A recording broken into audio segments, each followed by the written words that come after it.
So far, smartphones, connected medical accessories and apps have sort of largely been underutilized by the healthcare industry. But that sort of changed last year in 2016. And in 2016, a shift began whereby consumers started to use more health-focused mobile apps. And healthcare started putting mobile apps into the palms of consumers, helping them drive down costs, increase access, and fulfill really the patient's, the public desire for any time, anywhere monitoring, diagnosis, and equipment. And primary care and chronic disease management primarily led the way. Clinicians are now sending patients with chronic conditions home, and they have got connected pacemakers, ECG monitors, glucose trackers, other remote sort of diagnostic equipment. And this move towards handheld medicine is occurring thanks to advances that have been made in the tools and their wireless links. These have now become ubiquitous, reliable, and very affordable. Over 80% of all Americans now have a smartphone. That means over 200 million people have a smartphone in their hands in the United States. And 80% of the time, you're actually within range of 4G LTE, which means that you can do a video call. It means it's relatively easy to conduct a video visit with a physician. It's nearly as easy as hailing a cab with a smartphone. And a lot of the data that we have been collating about mobile health adoption was done by various reports. Some have appeared in Forbes, some done by PricewaterhouseCoopers. But one of the key findings that PwC had was that healthcare businesses should start building virtual medicine into their long-term strategic plans.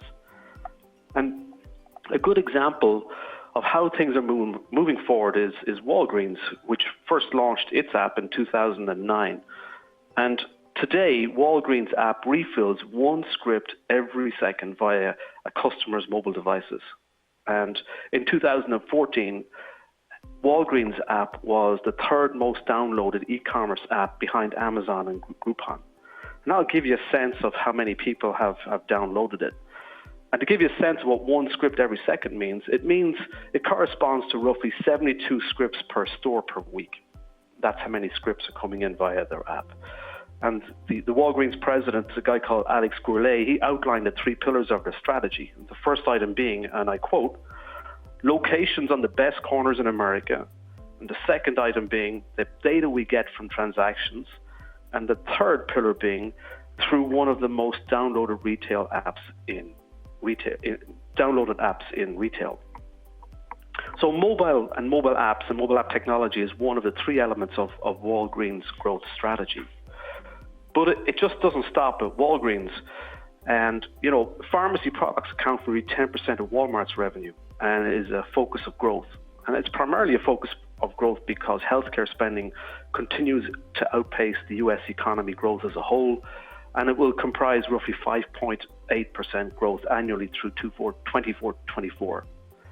And Walmart believes that pharmacy, and specifically investments in pharmacy technology, will increase their revenue per square foot by 1% per annum through the next 10 years. And currently, Walmart's revenue per square foot is $446 per square foot. In March 2017, Walmart upgraded its pharmacy app. And the upgraded app allows customers to fill prescriptions via the app before they visit the store, same as Rx Mobility. The company is also setting up express lanes in its stores where these customers can pick up their prescriptions. And Walmart estimates that the upgrade in the express lanes will reduce the wait times for pharmacy customers to under a minute from the current 6 to 11 minutes. This upgrade could also ensure that customers use Walmart's mobile app more frequently. Walmart has executed this strategy as it believes that some customers value convenience as much as they do price savings, and that a focus on convenience to reduce wait times could draw more customers into the Walmart pharmacies. Our Rx Mobility technology, it enables community pharmacies to compete with chains like Walgreens. It is a Fortune 500 mobile technology platform purpose-built for independent community pharmacies and optimized for compounding. And the reason it does not cost tens or even hundreds of thousands of dollars is that lots of PCCA members are using the platform.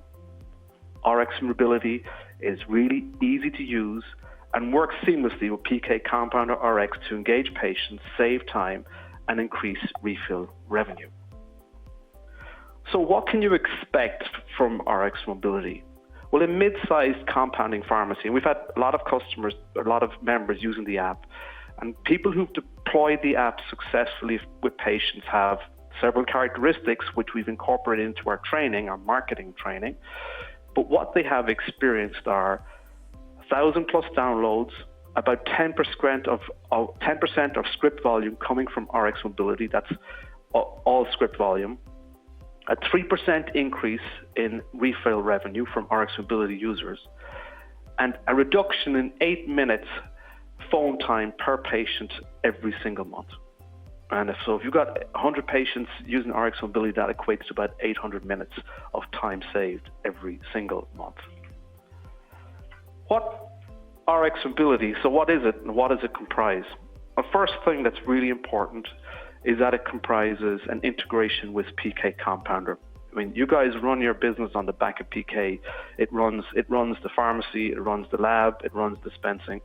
And so one of the key attributes of the tool is that it integrates with PK Compounder software. The second item that it comprises is a pharmacy portal. And the pharmacy portal gives you additional functionality that is not available in PK Compounder. And lastly, there's a mobile app. And the mobile app is the most obvious thing that a patient actually sees. So RX Mobility is a refill, patient engagement, and marketing tool for compounding pharmacies. It's provided exclusively to PCCA members, and it integrates with PK dispensing software. So how it works, RX Mobility automatically takes refill and other pertinent information from PK software. It uses that information to remind patients to refill a script, to report on refill compliance, and to communicate to the patient when a script has been dispensed. And it does this automatically without any intervention by the pharmacist. It just happens. It happens automatically, it happens simply, it happens in the background.